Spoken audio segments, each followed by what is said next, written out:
sure about that?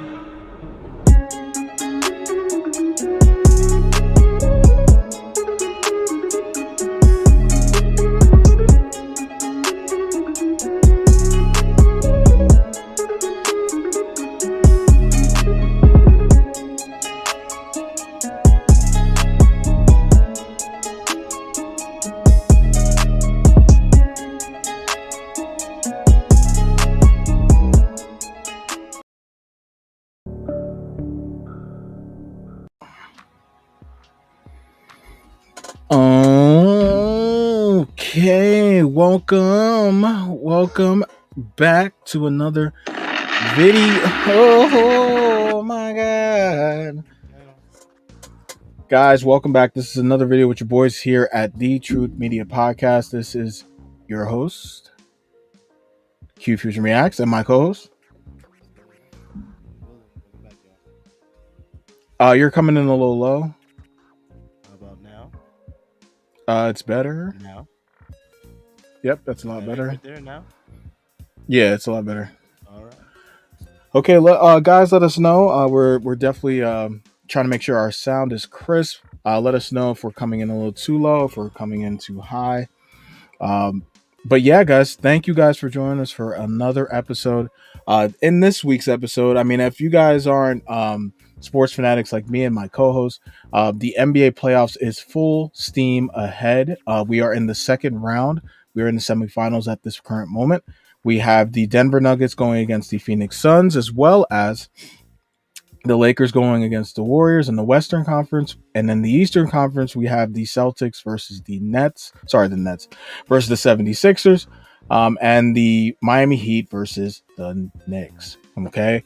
The series have been pretty good for the most part. I haven't seen any outside of the Nuggets and the Suns series. I haven't seen too many lopsided victories. But it seems as though, you know, the competition's in fair view. So in today's episode, we wanted to touch base on the NBA playoffs, what's going on in the NBA, some of the more trending topics like the Dillon Brooks, the Memphis Grizzlies parting ways with Dillon Brooks, as well as Joel Embiid winning his first MVP. Okay, so if you guys are ready, let us know in the comments below what you guys think about the NBA playoffs at the current moment. Who do you have as your favorite? And yeah, right. Hopefully you guys are Lakers fans, because that's where we want it to be at. So I think the first thing we can do is because last night we had some really good games on in the Western Conference. Sorry, not in the Western, between the Nets. Why do I keep saying the Nets? Between the 76ers and the Celtics, and the Lakers versus the Warriors. So what were your thoughts on last night's game? The Lakers game, that was actually well. I mean, you left out the Knicks. Well, was that last night? I thought last night was the Celtics versus the Sixers, the first game.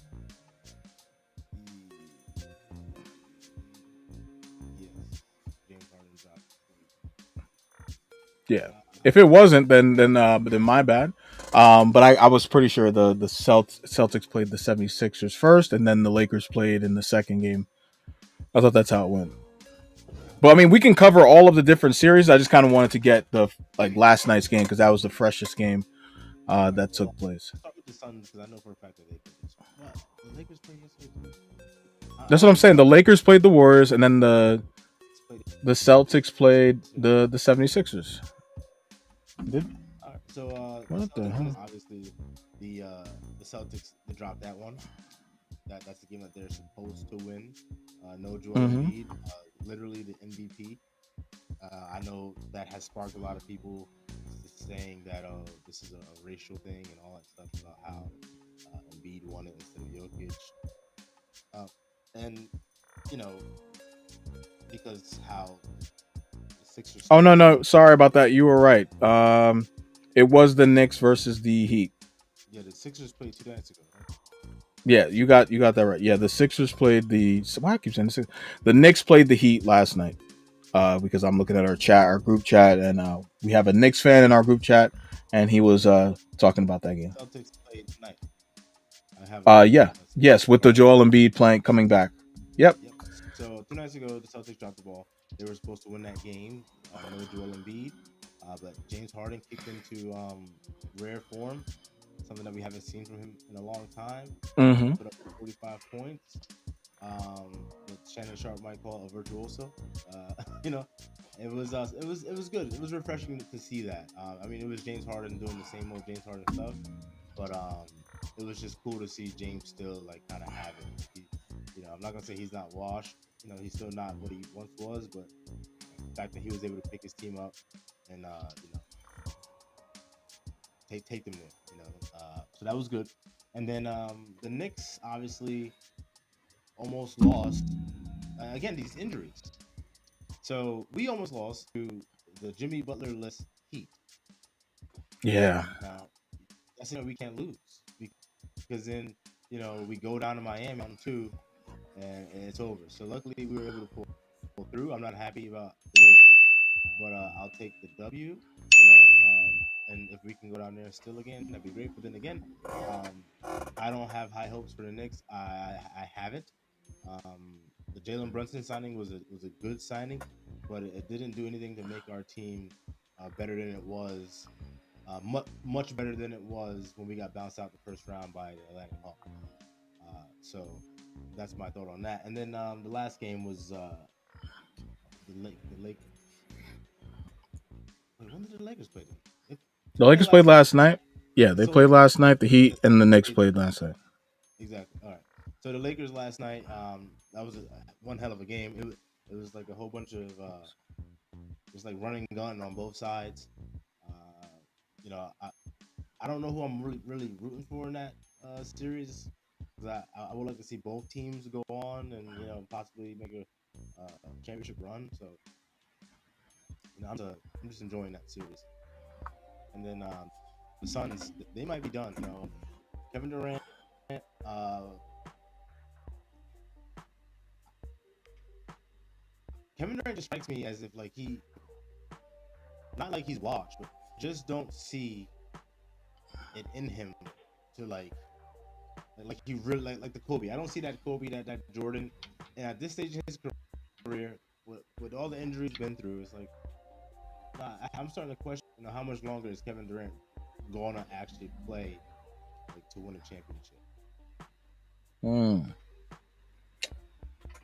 Yeah, that's a lot. So what I'm gonna do is I'm gonna stick to last night's game just because I definitely want us to get through some of these topics. So the first game, the Knicks versus the Heat, I thought that was a very interesting game. I think this is a very good, a very well matched series. Well, obviously with all parties intended. I think the fact that um, I think the thing is that I'm not too surprised about how well the Heat played without Jimmy Butler. I think at this moment, I think that the confidence that Jimmy Butler has instilled in that team from the first round has now got the others right playing at a higher level to the point where where that ball is moving and guys feel emboldened to make plays, right? You got the Caleb Martins, you've got the Max Struces. I think I saw him get injured last game. I don't know if that's going to be a serious injury. I almost said Kyrie Lowry. Kyle Lowry looks like he has a little bit more of a bounce in his step. And also you get a little bit of the Bam Adebayo finally making a showing, being a little bit more aggressive on offense, which is something that I have been asking for the fucking longest, because I believe that he is going to be the Dark Knight in this series, because essentially he has the ability to take these guys off the dribble. I think he has the ability to get Mitchell Robinson, who's been the defensive stalwart for the Knicks, in these playoff rounds so far, and I think that this is going to be an interesting series. Now, I think that, and I think if anybody saw the picture of Jimmy Butler smiling on the sideline as the game was waning down to the final seconds, I think for him, it's definitely bolstered, his confidence in the rest of his group. For the Knicks, as my co-host mentioned, this is definitely warning track, right? I think that you had a great game from a great starting game from Randall. You had a great game from down the stretch from Jalen Brunson, who I think is That signing, even to my own determinant, was way more productive than I thought it would be.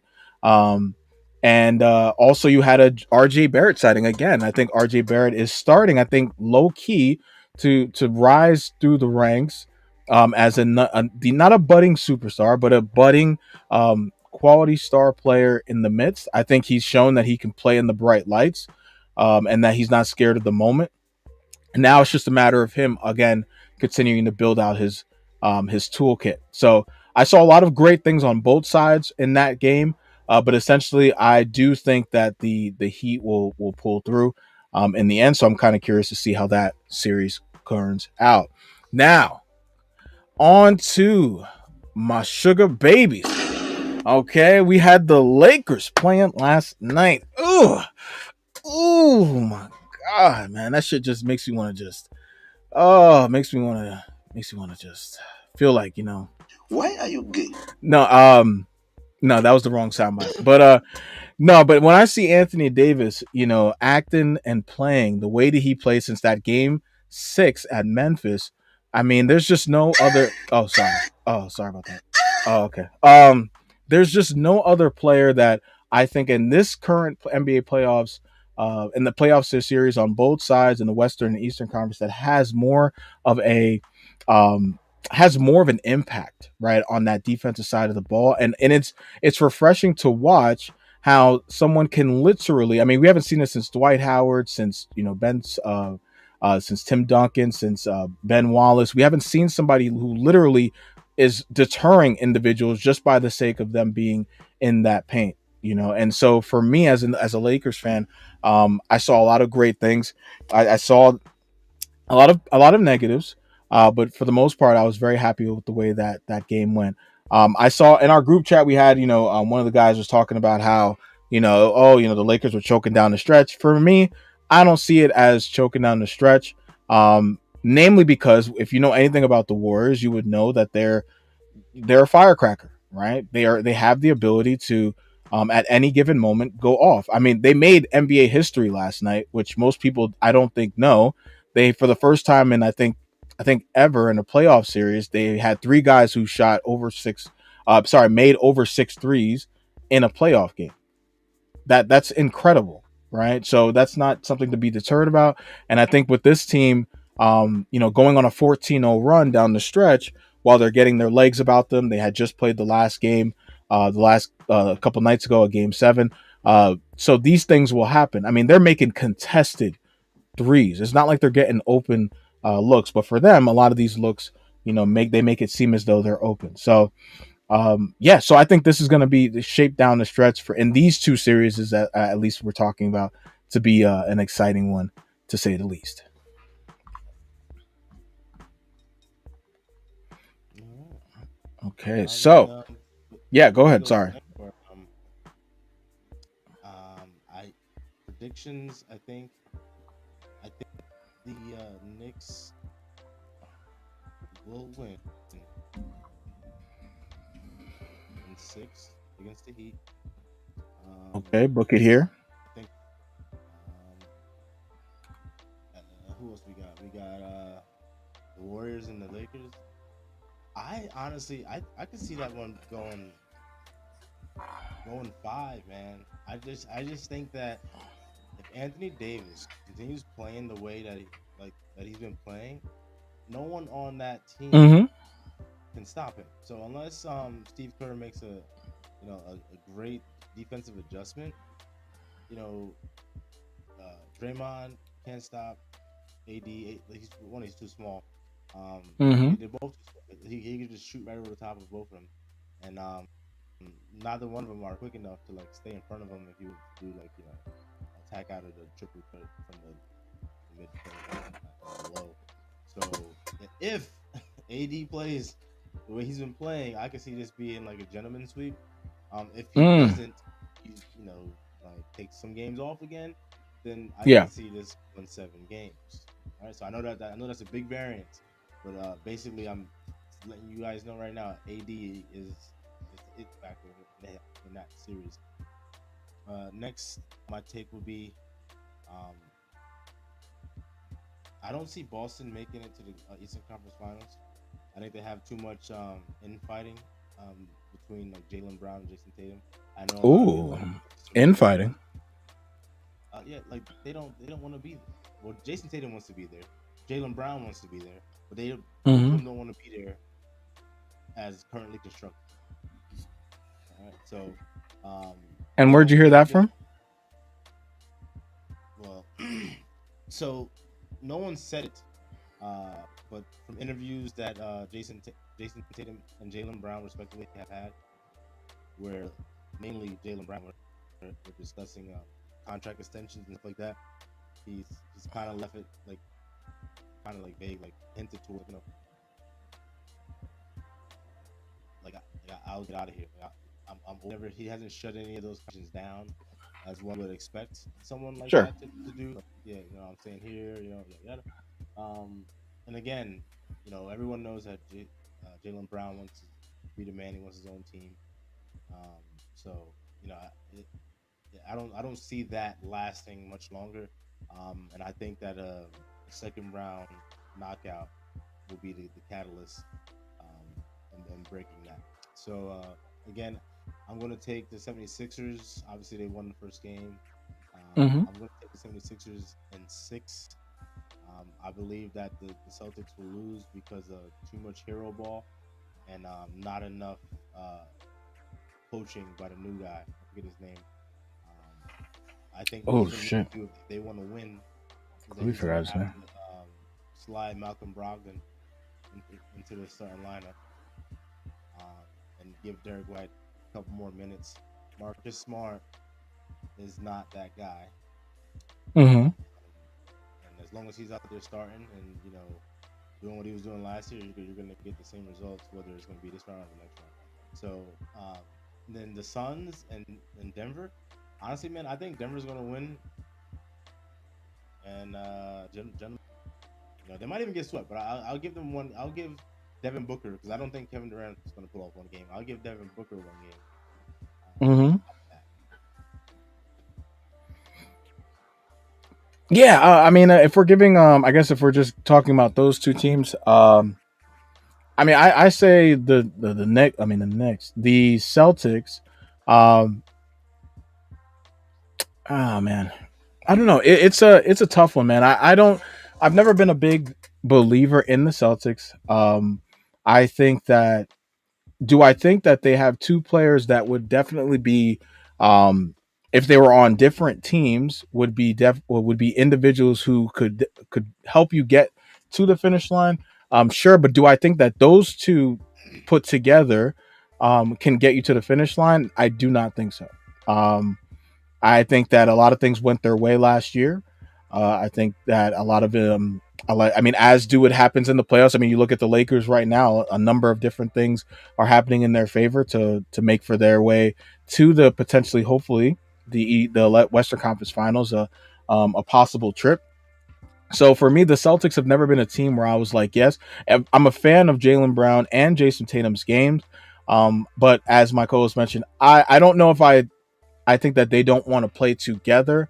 I just think that there's going to come a moment in Jaylen Brown's career where, because let's be real, I mean, Jason Tatum, even though some people may favor Jaylen Brown over Jason Tatum and vice versa, Jason Tatum is going to be the face of that team, right? I mean, this is what happens with, say what you will, this is what happened with the light skinned guys that have the face that's good for marketing, right? They're going to be those guys that girls are going to wear their jerseys, all these other things. They're going to be the marketable individuals. So if Jaylen Brown really wants to make his stamp, I just don't think he's going to take that super because it's a super max player. I don't know if he takes that super max in the Celtics. I think he goes to get his own make his own journey and get that going. But I don't think it's a matter of him not wanting to play with Jason Tatum. I just think it's like they're just them two together is just not the mix that's going to get you to the finish line. I mean, we're seeing that with Kawhi Leonard and Paul George. They just haven't been able to put. Well, actually, I can't because those are two different types of players. But anyway, with regards to the Suns and the Nuggets, I mean, guys, this is oh man, Chris Paul biting the dust down the stretch once more. He's got a groin injury. I mean, it's really sad to watch. I think that he's coming. There's going to be contract negotiations in the summer. I don't know if he gets brought back. And I could honestly see a 4-1 pull, just because I don't think that, Dillon, that's Dillon Brooks. I don't think that Devin Booker and Kevin Durant will let themselves get swept. I think they'll make a game out of it and make it a tight one, and then they'll ice it out with free throws down the stretch. So I could see them getting gentlemen swept. As far as, I didn't give my take on the Celtics and the Sixers, I think the Sixers are too deep for the Celtics. At one point, people were saying that about the Celtics, but I just don't think that's the case. When you really look down to it, I mean, they really just have Malcolm Brogdon, Jason Tatum, and Jaylen Brown are the only individuals that are able to make plays. On the Sixers, you have Jesus Christ, you have his number is, I don't have his name offhand, but you have number, I think it's either 8 or 0. He's been knocking down timely shots. You have Tobias Harris, Tyrese Maxey, James Harden. Joel Embiid has now been back inserted into the lineup. You also have the number 18 off the bench. Not able to have his name down at the moment. He's also a playmaker if needed. So there's just too many. Say it again. Can you hear me? Yeah, I can hear you now. Oh, okay. Yeah, what were you saying? There's names. Shake Milton. Shake Milton, there you go. Yeah, Shake Milton, who hasn't gotten a lot of burn in this series, but is also another playmaker where needed. Off the bench. I mean, they just have too many guys that are able to get that ball moving and create open opportunities for other players on the team. There you go. DeAnthony Melton. Yes. Yeah, so these guys have been making plays. I mean, they've been doing what they're supposed to do as role players. And on the other side, the Celtics have not been getting that from their role players. So I just think that this is going to be probably I'll say 4-2 on the safe side.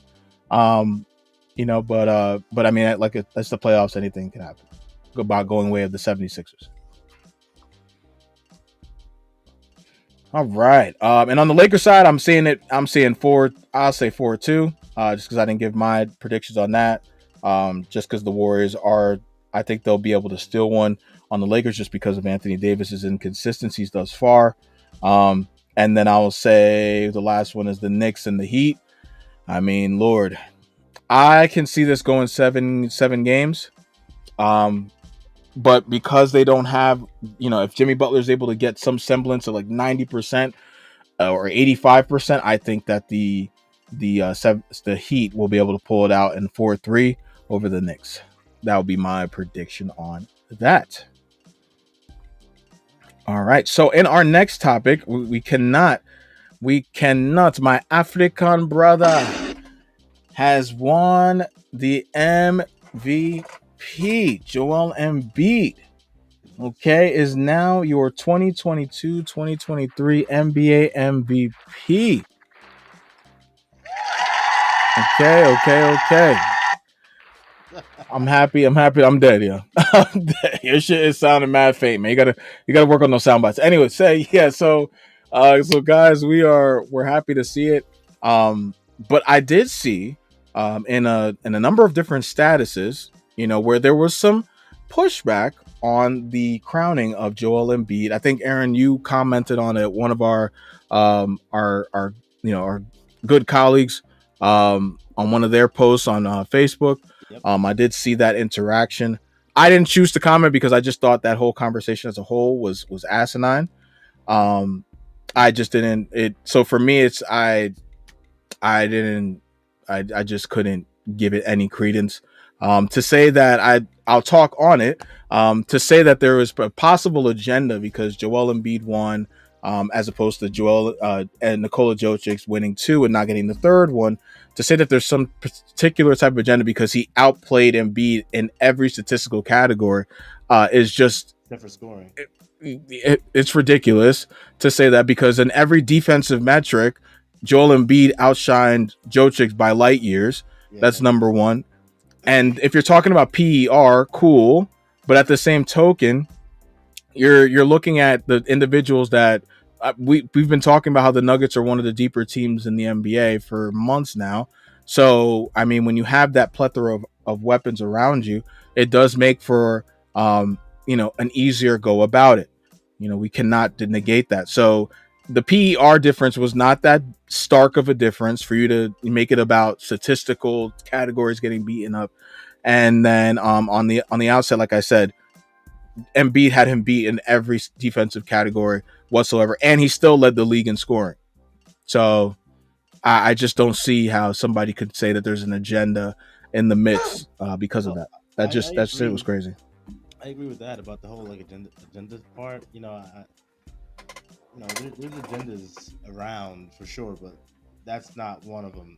And again, as I stated on that thread, which a lot of people don't seem to understand is, and I'll say it again, it's precedent. It's precedent. First and foremost, again, I think Joel Embiid won the MVP, right? Period. Yeah. I think he definitely deserved it, especially considering the top three. But if you're a voter and you're looking at Nikola Jokic, and you're saying, all right, this vote is for a potential 3-time in a row MVP. All right, how many times has that been done in history? You then have to go back into the annals of time and like look at it, because you can't just silly in the prestige of the NBA board just by saying it.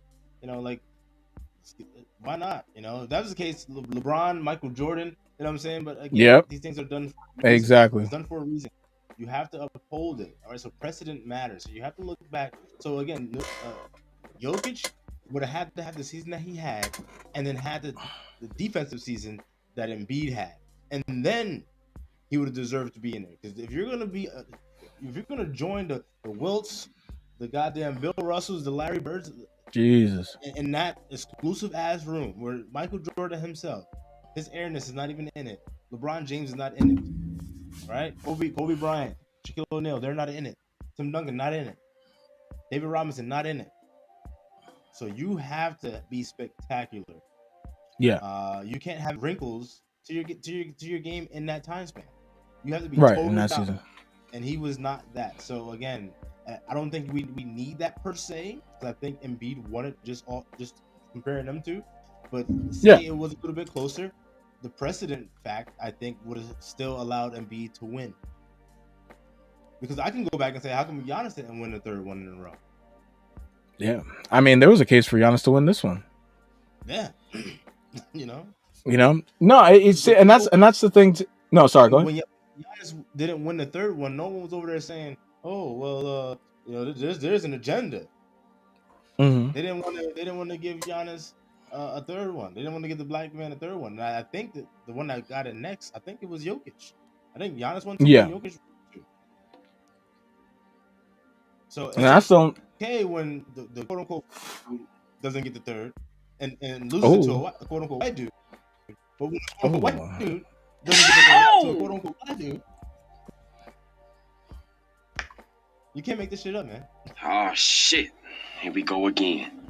No, this is good. This is what so yeah, I mean, for me it's man, I just don't want to be that guy. I don't want to be, but I'm gonna just say it. I mean, motherfuckers, we get on this, we talk our shit about many different topics, but I just think that with certain topics, people should just leave it alone, right? Just leave certain things alone.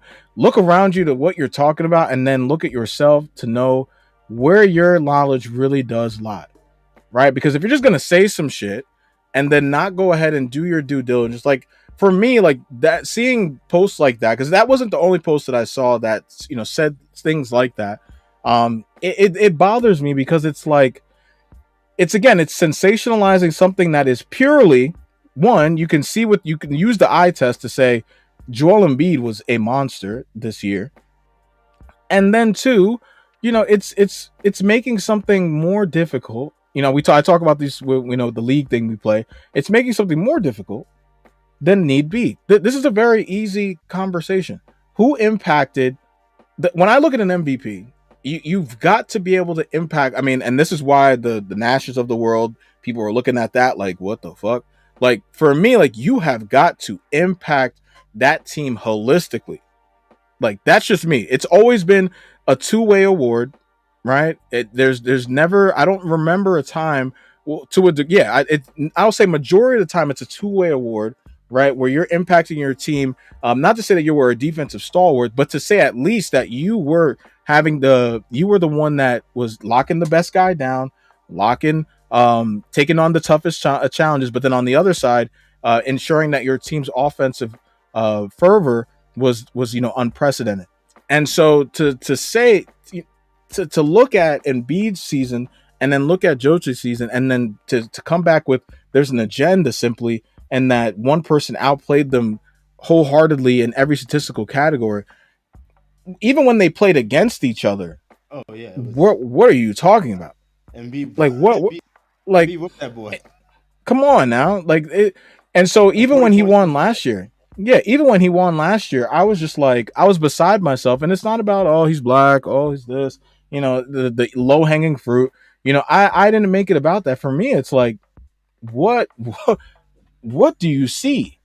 What am I seeing on the court? Okay, and on offense, he's unstoppable. And then on defense, this dude is 7'2", clearing lanes to take balls out of the fucking air. Right? It's there's no reason why he should be able to move like that. 7'2", about 280, and he's out there shuffle drilling, going from side to side, playing help side, and then impacting games in crucial moments, not just in blowout games, but in crucial moments, he's able to turn the needle. Right? So it's insane to me how people make these sensationalize these conversations by talking about agendas and this and that, because that's real. You can make an agenda about anything, right? But at some point you have to get back to what is actually being seen on the court and the statistical categories that we're talking about that are important on the court. Because last time I checked, defense was just as important as offense in the NBA. He blows them out in every category. It's not even close. And then on the offensive categories, they're neck and neck. It's not as though he's blowing him out on offense. Otherwise, then I would say it's more of a conversation. And it's been like that for the last couple of years. But yet, because Joel Embiid didn't play as many games as required last year, that was the reason why I was like, okay. But then again, where Giannis was probably, I think they were the 1 seed last year too. He still didn't get the love that he wanted to because of voter fatigue. Right? Like these things are problematic for me in this whole voting process, because again, I've always been the person to say LeBron should have more than 4 MVPs. If he had, no, yeah, he has 4, I believe. I think he either has 4 or 5. I believe he should have more than 4 MVPs. I believe Kobe should have more than 1 MVP. I believe Shaq should have more than one MVP. No, I believe these guys should have. And it's not to say they should have a plethora, but Kobe was. Okay, hold on. Kobe definitely deserved more than 1 MVP. Let me ask the question. Yeah, go ahead. Because I just a lot. I don't agree with it. So we're just gonna scope on Kobe real fast. So, yeah, you said Kobe deserves more than 1 MVP. So absolutely. What year? Shit, I mean, 05-06 for sure. Where he led the league in scoring. He took that team. I mean, we're not going to do that because Jokic won it with the 6 seed team. So we're not gonna do that. Russell Westbrook won it with the 6 seed team. I don't. His team was. I think they're the 7 seed. I think they're the 7 seed that year. They lost to the Phoenix Suns, who were the 2nd seed. What was Kobe's field goal percentage that year? Do you remember? Was it? It was probably. I think it was sub 45%. 44%. Yeah, I think it was sub 45. Yeah, it was definitely sub. So again, Jokic and Westbrook. Well, the Westbrook one is a little bit different from Jokic because Westbrook, obviously, with the whole Kevin Durant thing, that was a media darling, yada yada. So that had a lot to do with it, and also the motherfucker averaged a triple double. Sure. And he willed that team to that. Without him, that team is a goddamn, what I'm saying, the Washington Wizards of yesteryear. So he definitely deserved that one. So we can't sit here and say, oh, Westbrook did it with a 6 seed. Yeah, Westbrook averaged a triple double. He literally made history, and also again with that media narrative. And then Jokic almost averaged a triple double, for a big man that hasn't seen in a very, very long time. I also believe that he didn't have Jamal Murray. Jamal Murray was out, so we can't compare Kobe to neither one of them. I'm just asking you what We year? absolutely can. We absolutely can. Because I mean, he was the What seventh year? seed. He was the seventh seed that year. No, because he was that year they were the seventh seed. That team he was playing with Smush Parker, fucking Kwame Brown, as Stephen A. Smith would say, Kwame Brown. He was playing with Vladimir Slabanenko. Okay, so he was playing with guys that had no business being in the NBA, and yet he willed that team. We're going to use the words willed. He willed, yes, and he did shoot subpar, sub 45%, okay, from the field. At that time, most guards in the NBA were not shooting with the way that they're shooting now because mid ranges were more prevalent, right? And at the same time, he led the league in mid range percentage, right? So that's neither here nor there for Whoa, me. whoa, whoa, whoa! Hey, yo, hold For on. me, for Pump the brakes. me, I Hold, said hold for on. me, Hold on. for me. Hold the horse. Hey, hold all the motherfucking horses. So yes, the one Oh thing that my you said God! is correct and true. During that time in the NBA, guards shot like shit. Mainly because, in my opinion, they were all that was like post Michael Jordan era. Everyone was trying to be Jordan. Everyone was trying to take mid-range contested jump shots and all of this, faded away and shit like that. That hero ball.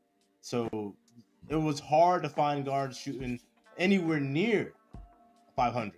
All right, so yeah, I do give you that. So if you want to grade everything on the curve for that, okay, I can give you that. But then I'll push back with this: who won the MVP that year? Was it Steve Nash? 05, 06, Or oh was that 04, oh 05, oh 04. No, I think 04, oh 05 was. Shit, we might have to look this up. Yeah, because 04, 03, oh 04. Who the fuck won it? Yeah, I think it because he won it back to back, if I'm correct. And oh 05, oh Steve 06 might have Nash? been the first one. Steve Yeah, he Nash might won have it. been it's the second one. The first or the That's my second point. one he got. That's all right because it was who I thought it was. It was Steve Nash. So again, Kobe lost to Steve Nash that year. Steve Nash deserved it. They had They were so 3-1. They're up 3-1 too on that team as well. Just so you know, because Kobe hey, willed it. That was the infamous Kobe shutdown period. Because yeah, they didn't because Kobe wasn't passing the ball. the MVP is a regular season award. So anyway, Steve Nash deserved MVP. They had the best offense in the league.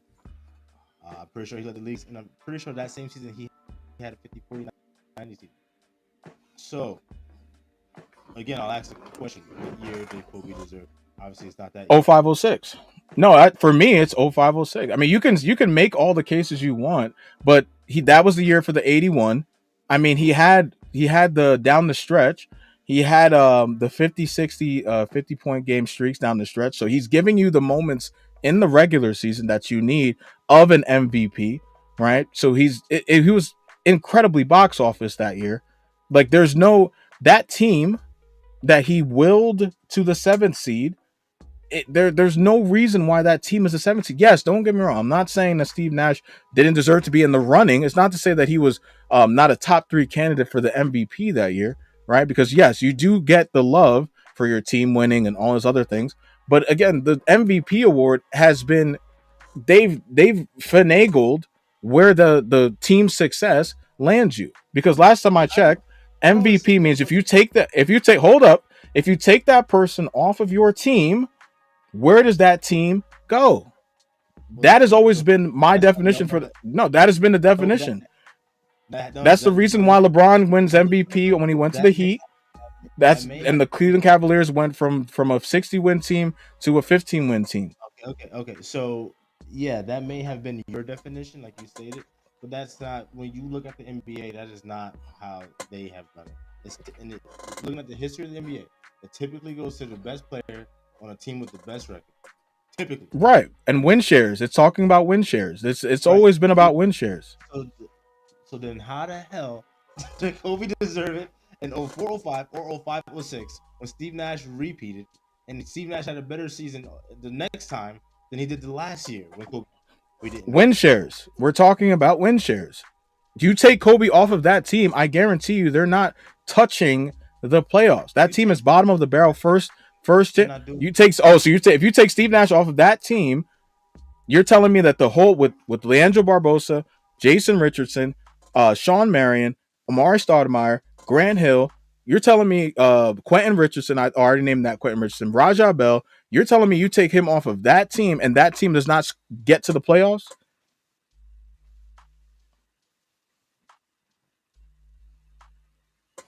I'm sorry, you're picking up. Yeah. Can you hear me now? Can you hear me?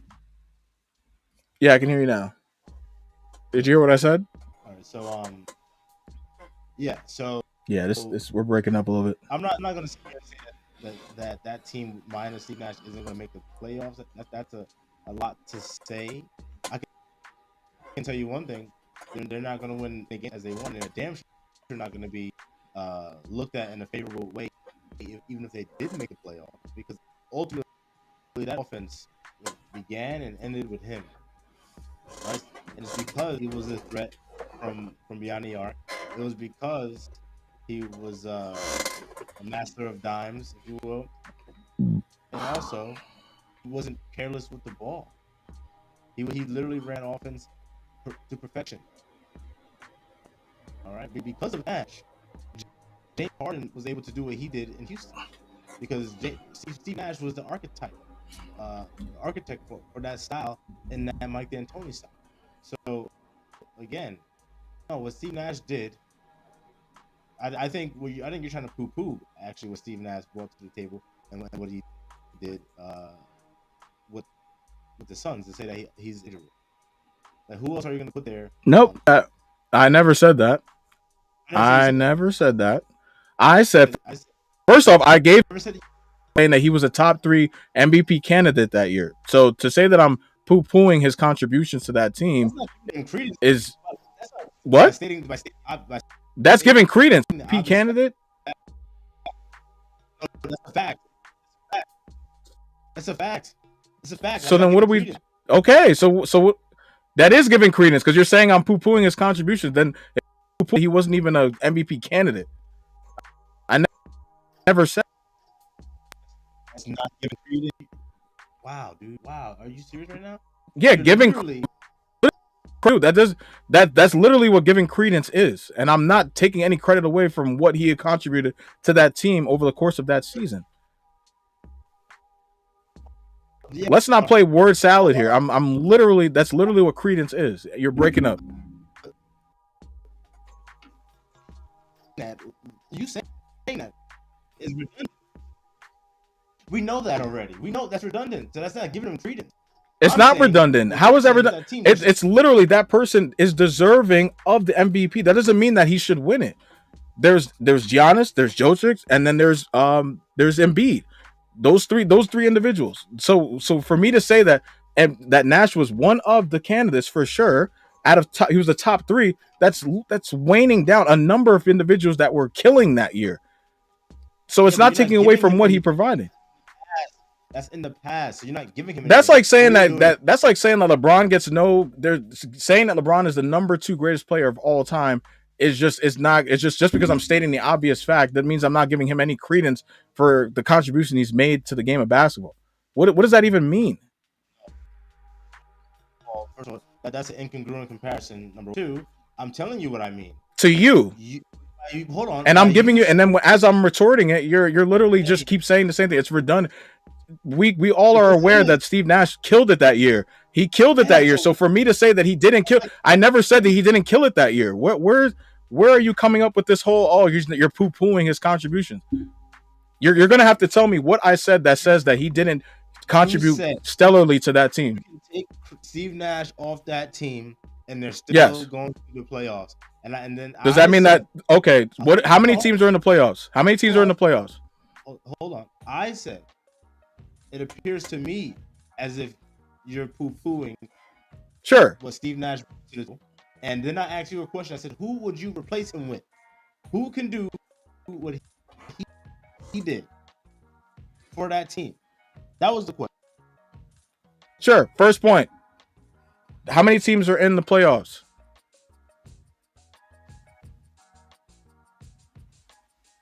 You're breaking up. What the hell, man? Jesus Christ, this fucking internet. Okay, yeah, there's 8 teams in the playoffs. So for me to say that they make the playoffs doesn't mean that I'm saying that they're going to be a dark horse. Doesn't mean that I'm saying they're going to be a contender. I simply said they're going to make the playoffs without Steve Nash. That doesn't take anything away. With him on the lineup, though, they became a contending team. So yes, that's there's a very big difference between that team that's barely getting into the playoffs and the team that's 1-2 seed who's going to be has an opportunity to get to the Western Conference Finals.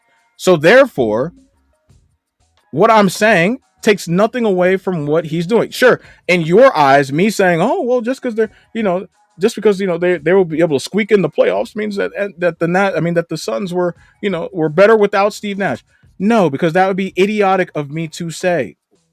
Obviously, with Steve Nash, that team is a contending team. Without Steve Nash, they're probably 7, 8 seed, maybe squeak it to 6, depending on how the rest of the Western Conference shakes out. That's all I'm saying. All I said in that moment. Now, as far as to who would I take out, obviously I wouldn't take out. I wouldn't replace. You can't replace his contributions with anybody on that team. That would not one single player can give you what Steve Nash provides you for that team. There would not you would not be able to work it that way. You would need to be able to get a number of individuals who are able to provide you certain things, right? And certain remnants of what Steve Nash offers you in his skill set. But to say that team wouldn't be able to, with the deepness of that team, because they were 8, 9 deep at one point. I mean, which is the whole premise of their offense. I mean, sorry, of their program, the 7 seconds or less. You have to be a deep team. You can't do 7 seconds or less with five individuals. You got to go 9, 10 deep. This is where the 9, 10 deep rotation started from. So with the, I think, again, maybe you're not doing it on purpose, but I think you're marginalizing again what Steve Nash brings to the table, because you're saying I don't believe dudes without a real point guard are going to mesh together for a whole damn season. I think there's going to be a whole bunch of like get mines. You know what I'm saying? A whole bunch of get mines. They had Amari, Quentin Richardson. And that was a younger Amari, right? Not baby Amari, but he was definitely younger. Jason Richardson, who was around for a little while by that. Barbosa was a rookie or like second, third. Raja Bell had been there for a while, maybe 7 years in. He's probably not going to be that demanding of the ball. But those other dudes, I don't see them meshing with it. I don't see Jay Rich, Amari, and Quentin Richardson. Now we're missing somebody. Tim Thomas was on that team too. I completely forgot about that. Yeah, I said Sean. It was Quentin Richardson, Leandro Barbosa, Jason Richardson. There was Sean Marion. There was obviously Amari Stoudemire. At center, Jesus Christ, I forgot who they had at center. But nah, he wasn't. I don't think he was the starter though. I think he was coming off. I think he was coming off the bench. If it was him, he was in Miami. Yeah. So I don't know if it was. I don't really remember. But they had Grant Hill, who was at the tier end of his career. But they had Tim Thomas, who was a killer, right? Like they had a lot of great pieces on that team. Yeah, but Steve Nash was the glue. That's the point. And that won MVP back to back. In your view, sure. Well, no, I don't think he was the glue. He won the MVP back to back. So it's not my view. That's the consensus. Well, it's not, but to say that there was no argument for Kobe Bryant being an MVP winner, not just an MVP candidate, that argument has still been thrown around till now. So I don't see why that is just like an ironclad. Oh, well, yeah, he was the MVP. It was not as simple as that. In my opinion, Kobe Bryant, the one MVP that he won, that's the one that he was supposed to get. He would be very hard pressed like you are right now. Yeah, he's got one in 2008. He's got one in 2008. Dirk Nowitzki was 2007. Steve Nash got the back-to-backs 2005. I'm looking at it now. 2005, And before 2006. that, he was with Kevin Shaq. Garnett had 2004. Kevin Garnett had 2004. Tim Duncan had a back-to-back in 2002, 2003. Yeah, but Kobe wasn't AI involved in had it. 2001. You don't gotta No, say no, that. no. I'm just saying. I'm just doing just going to the what's it called? Because I brought up Shaquille O'Neal deserved more than two. Sorry, more than one. Um, and I said Kobe Bryant as well. So yeah, so 2000, Shaq got his first one. Then you had Allen Iverson 2001, Tim Duncan back to back 2002, 2003, Kevin Garnett 2004, Steve Nash 2005, back to back in 2006. Seven, it was Dirk Nowitzki. Kobe Bryant gets his first one in 2008. LeBron James had a back to back in 2009, 2010, which I believe was warranted. Derrick Rose had 2011, and LeBron James had back to back 2012, 2013. And then obviously When Kobe was Bryant wasn't around. That's my point. Say it again. Kobe. Yeah, I said 2005, 2006. Kobe yeah, but no, he didn't have Steve Nash. I believed he did. So I don't understand how you can say that all you want. You can say that all you want, but me alongside a number of different NBA analysts believe that Kobe Bryant had a better season in 2005, 2006. So I don't sit here saying it to just say it. Say it again. It sounds like it. I said it sounds like it because I know you were watching. You say it again. I know, sounds like what? You broke up. It broke up. You said it sounds like what? I'm telling you, this is where the line gets like sullied, right? When you can no longer be objective when you're a fan of not only them but also the player. When you look objectively at it, especially when you watched it, you say, did I not just say NBA analysts also concurred with Kobe Bryant being the MVP for 2005, 2006? How does that why are we talking about objectivity? Just because NBA analysts, You're acting as though this was just because no, but you're acting as though this was just me saying because I love Kobe. Like, okay, look, it's not to say that there's what they say is law. I'm saying that you're saying it to say you're saying I'm not being objective in this moment because obviously there's a clear line being sullied between my love for Kobe and what I'm watching in the game, but yet there's other individuals that have made the same distinctions that I've made and came to the same conclusion. So are you saying that those individuals had a love for Kobe and a disdain for Steve Nash as well? But hold stop. I'm holding on because you're breaking up. You're breaking up. Other So people did it. I don't know. You're breaking up.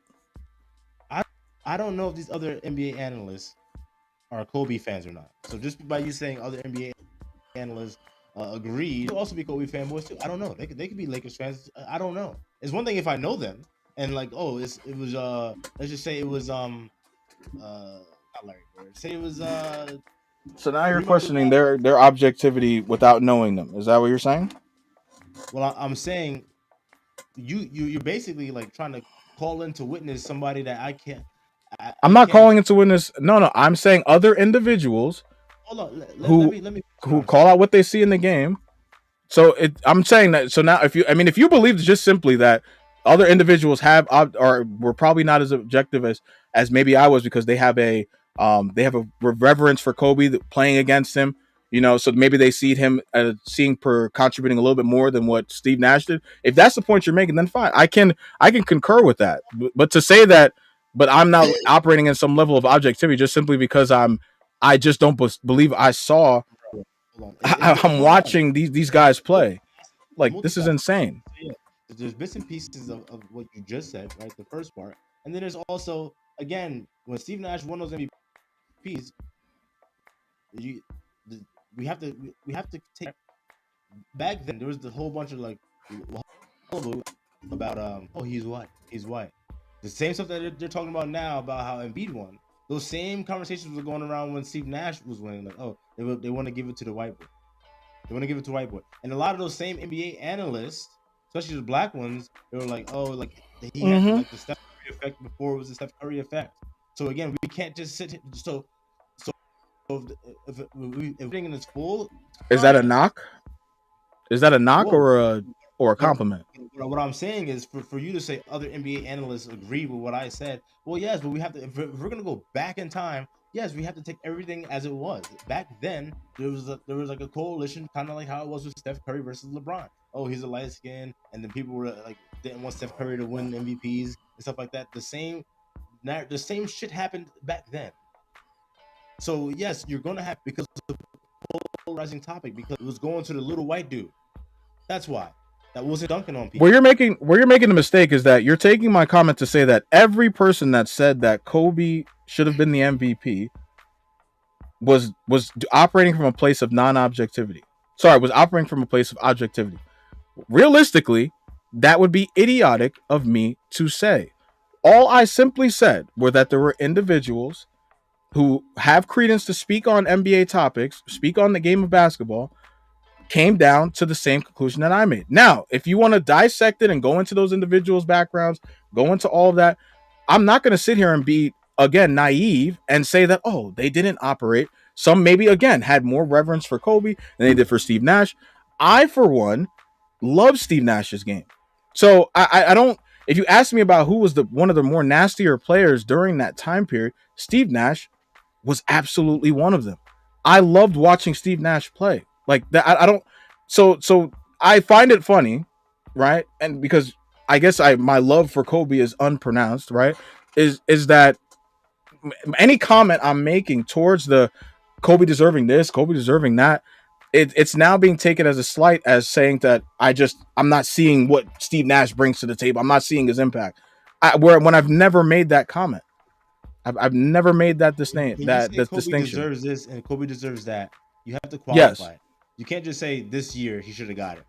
Why should he have You gotten it asked over me a Steve Nash? question, No, hold on. Why? and You have to then I break it answered down. that. Why Yes, and then should I he answered have that. gotten it over when we take their stats and their team success and put it next to each other? What you said doesn't make sense. It does Nash make actually had sense. the best record in the league. How many games did they Okay, win? and Did they win Kobe 67 games? and Hold on. Kobe took a team, a lottery team, and willed them to the 7th seed. What are we even talking about? He literally had the second or third best scoring average that year in NBA history. Like what are we even talking about? Like it's not, it's just to say that he, like, there was no category that, I mean, I think he led the league in 50 or 60 point games that year. I mean, he literally willed that team to the finish that they had for that season. Yeah, I'm trying to get. Yeah, I'm trying to get. Yeah, exactly. Like I thought. 62 games. Come on, come on, man. Six seed. Jokic Bro, was a 6 seed. Russell Westbrook was a 62, 6 seed. bro. That automatically shows you that You're the best winning player. games is not You're the only precedent. It's not the only listen, precedent that's listen. utilized in gauging who's the MVP. It's the first one. It's the first one. The best player on the team with the best record. Look, Well, go down the list. when you do that, Go down when the you list. do that, when you do that, when you do that, right? Because if we're gonna go back to the MVP awards, let's go back to the MVP awards then. Who was he on? The Kevin Garnett in 2004. Minnesota Timberwolves. Let me see. I don't know what their record was in 2004, but I guarantee you he wasn't the best player on the best team that year. What year? 04 Timberwolves? Yeah, 04 Timberwolves. I want to see what their record was. 03, 04. Timberwolves.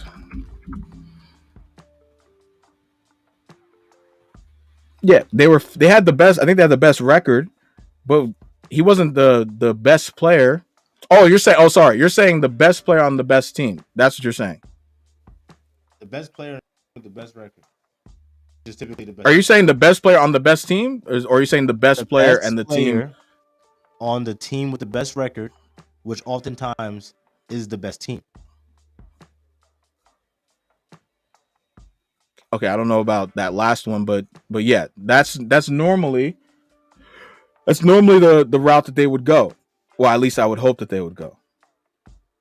Right? You had And Allen there's been Iverson, 76ers. someone off. But that's my thing. If you're gonna, I get it with the. Yo, hold on. Consistent. This is something I've had an issue with regards to the MVP award. No, I think they won 60 games that year. I think they were 60 and 22 that year. Seed, I think, in the East. Yeah, let me see. 76ers. What year was that? 2001, 2000 record, 2001 record. Is that? They were 56 and 26. They were the best team in the East. I don't know if that was overall. Let's do 2001 Lakers.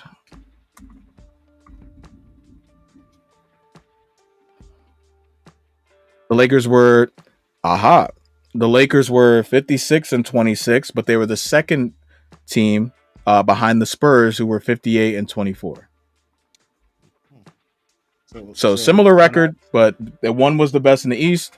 The other one was because I'm thinking Shaq should have definitely won that one in 2001. But if, the Spurs had the best record, they were 58 and 24. So, and Allen Iverson got the MVP. So, barring by your logic, Tim Duncan should have won that MVP then. No. The best player on the best team, no? No. Tim Duncan, didn't Allen Iverson average something like 31 points that year? What does that matter? The best player on the best team.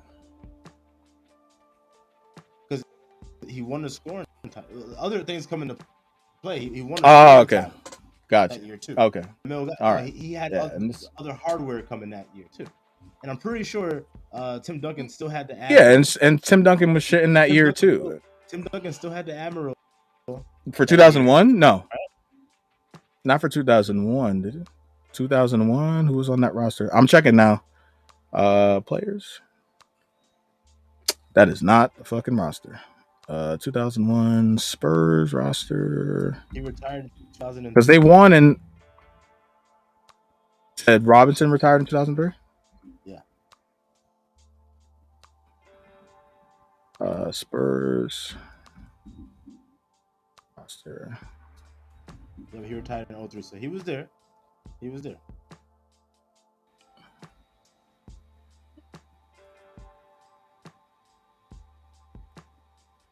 Yeah, no, he was there. What was he averaging? Let's see. I'm actually curious 14, about this. 14 and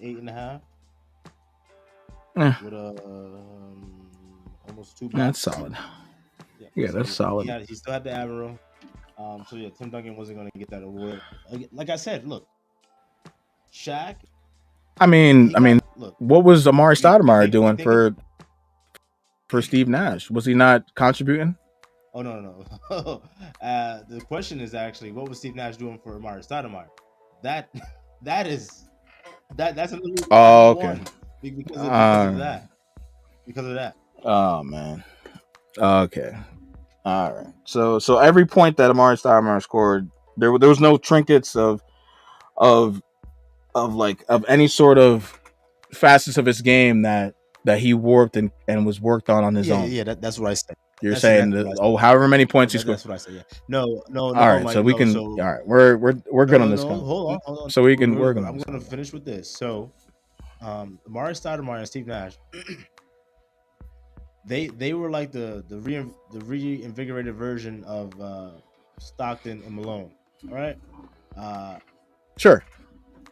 Steve Nash made it so easy. Steve Nash was basically giving Amari Stoudemire 10 points a night. 10 points. Everything else. Okay, and how much did he average? Get on your own. But at least 10 he was getting just from Steve. Sure. So again, let's not. Sure. And what did he average? What was Steve? No, Amari Stoudemire during that time with Steve Nash.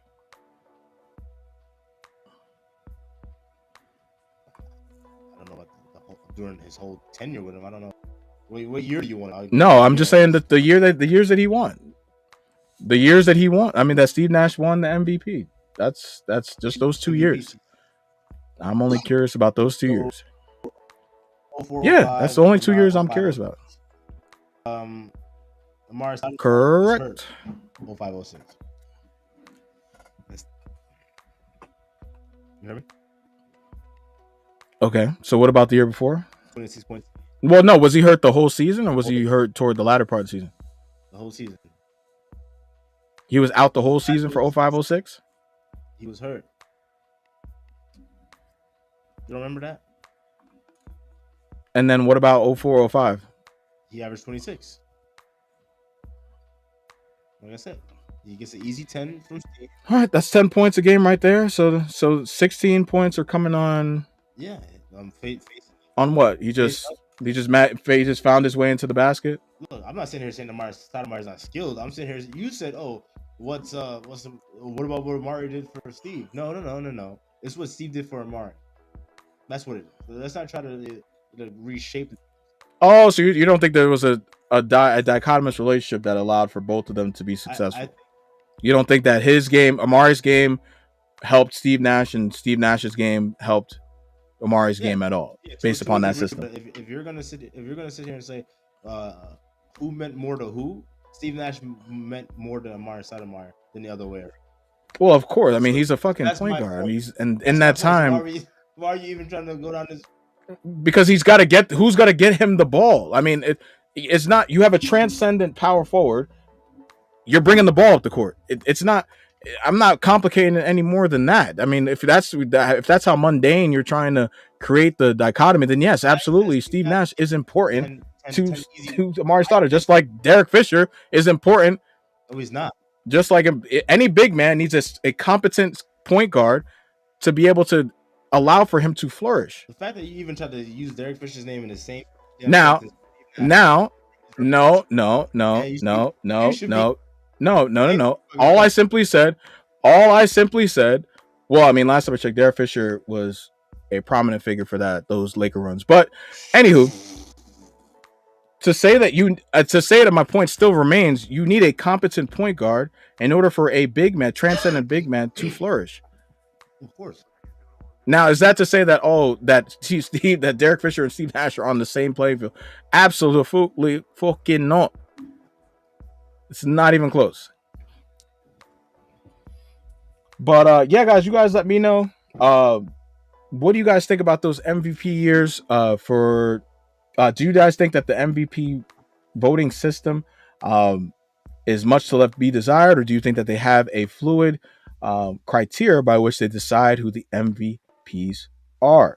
And also, who were your players that you believed should have had more than the amount of MVPs that they won during their time period playing in the NBA? I'm curious to see what you guys come back with. Let's see if we have any chats. We do not. How long are we at? We're at hour 7. Okay, so we can finish. The last topic of the day is Dillon Brooks. Dillon Brooks. As of I think it was either today or yesterday, there was a report that was released by Shams of The Athletic, which indicated that the Memphis Grizzlies, under no circumstances, in quotes, was going to be brought back for another season. Right, and this was also corroborated by ESPN as well. So the question that we wanted to pose to the panel, as well as to our those that are watching, was Dillon Brooks made out to be the scapegoat for the Memphis Grizzlies 2022-23 playoff run? Sorry, the failure of that playoff run. I think it's obvious that he is being scapegoated. I think the better question is it fair? And then I would say no, it's not fair. But then again, I don't really operate in the realm of fair, but I know most people do. That's why I'm using that term. It's not right what they're doing to him, because Dillon Brooks and I'm not like, I don't really care for Dillon Brooks at all. A lot of the stuff that his antics. I don't like players with antics. I don't. I like players like old school, like Gary Payton, Scottie Pippen, Michael Jordan. They're gonna lock you the fuck up, and then they're gonna dunk on you on the other end. I like stuff like that. I don't, and that's another reason why I do not like players like Marcus Smarts and the Pat Bevs and stuff like that. I don't like even Chris Paul to a degree. All the flopping and shit throughout his career. I think it muddies up the game. Shut up, Alexa. Alexa, be quiet. So with that being said, Dillon Brooks has never done anything for me, but he has not changed. It's one thing if he was like, he was here and then he was just like, you know what, I'm just gonna start doing some, the next level shit, yada yada, and it's like, oh, well, we can't control him anymore. So yeah, now we gotta cut ties with this dude. He's been doing the same shit since day one. Day one. So clearly he's being scapegoated.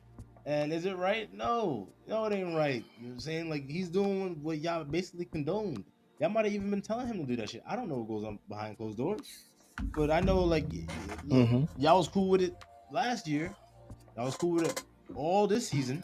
And if y'all would have beat the Lakers, y'all still would have been cool with it. So, I think it's a bad look for the Grizzlies. Trying to mess up that man's money like that. That ain't right. In the contract year, that ain't right. Yeah, that is where I have take the biggest issue with all this fuckery. Like it to for that report to get pushed out there even. I would say if anything, it would be the irresponsible reporting. Because to say under no circumstances in the byline, I mean, talk about sabotaging somebody's projected earnings, right? Like, there's no reason. I mean, he's going to have a lot to answer for in the offseason. Do I still think that he's going to make an NBA roster? Yeah. I mean, he's 6'7", 230. Outside of his the shooting, which can be worked on, he does have trinkets of his game that are definitely usable for an NBA franchise. My problem is when we start taking what a person does on the court, and then we start to create these like micro fractures, by which we then say, well, you know what?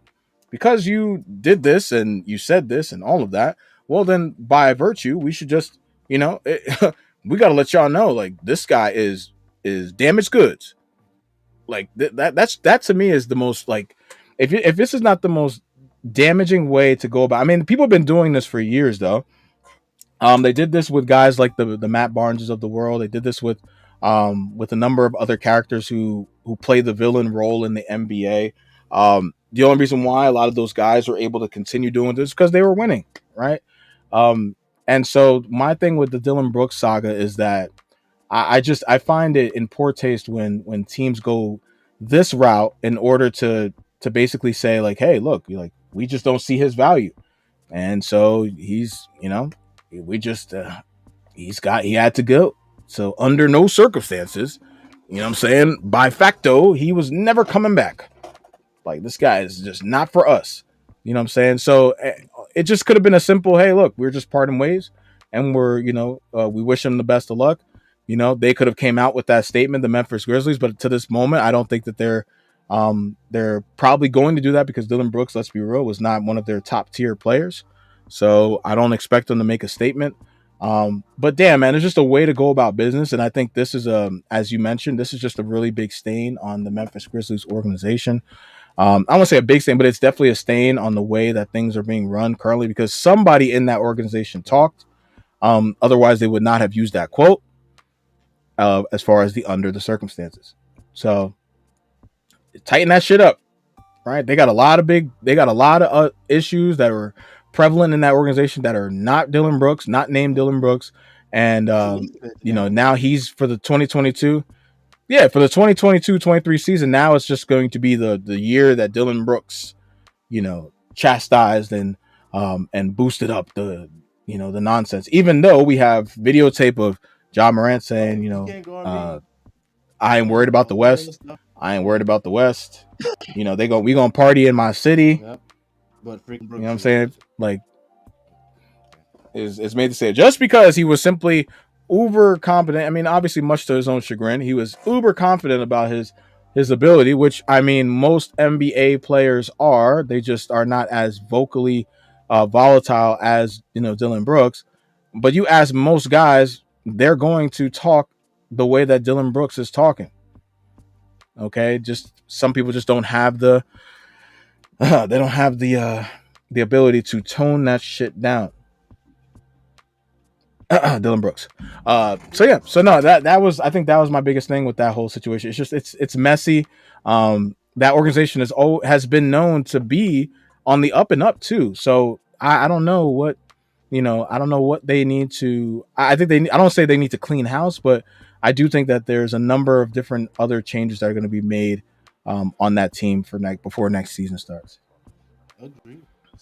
So yeah, I think we can agree on that Yeah. at least today. Dillon Brooks, Oh yeah.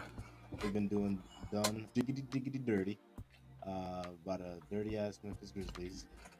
But you know what? I hope that this brother gets paid, and I'm sure there will be a team that's going to pick him up. I'm trying to think of a good landing spot for Dillon Brooks now.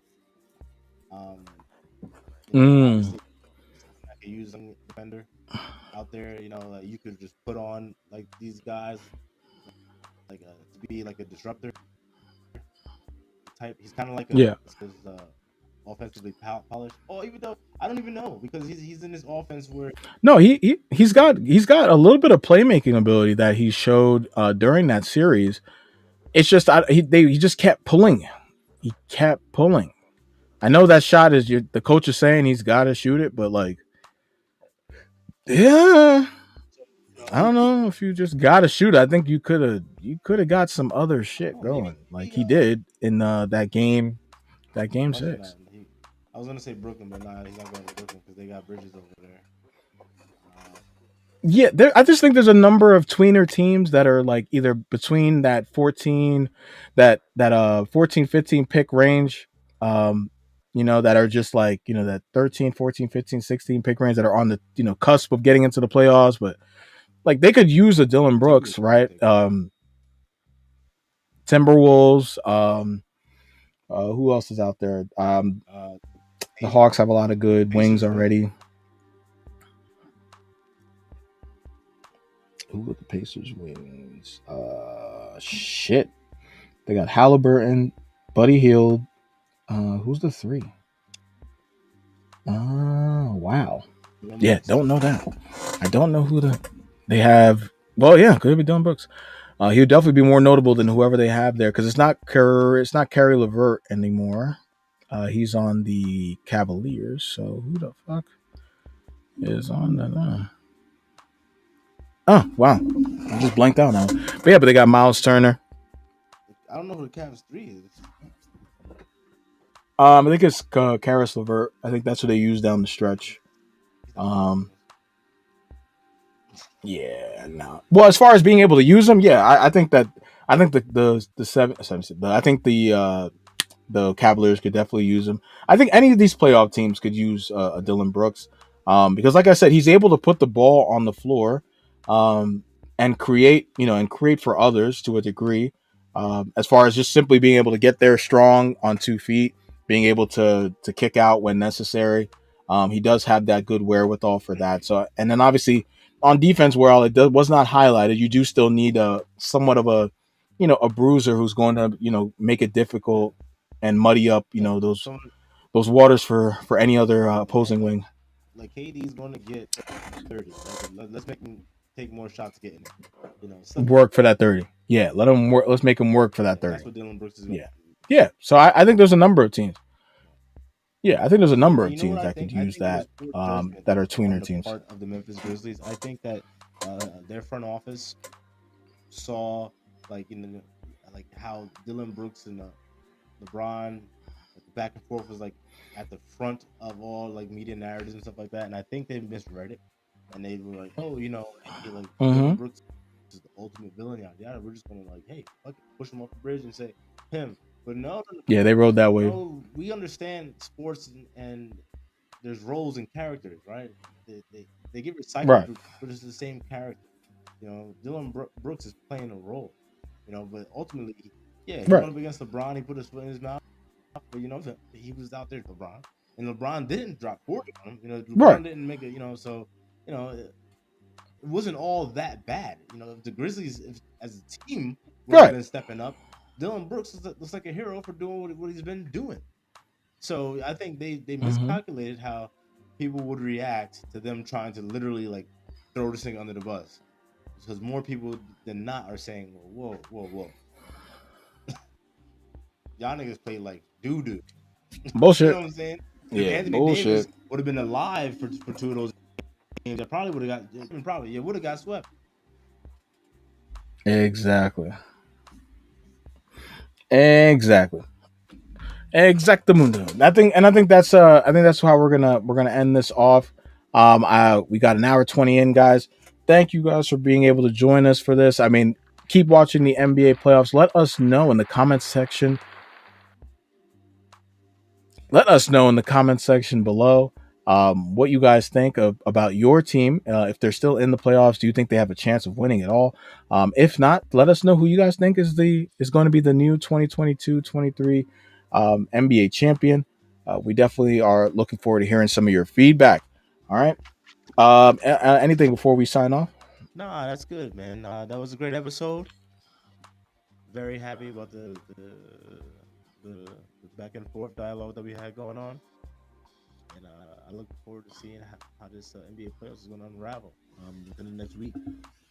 So we get back here, y'all. So as always, like, share, subscribe, all that good stuff. Let us know what you think in the comments below. Check you out later. Peace. Shadow on the track. Let's get it.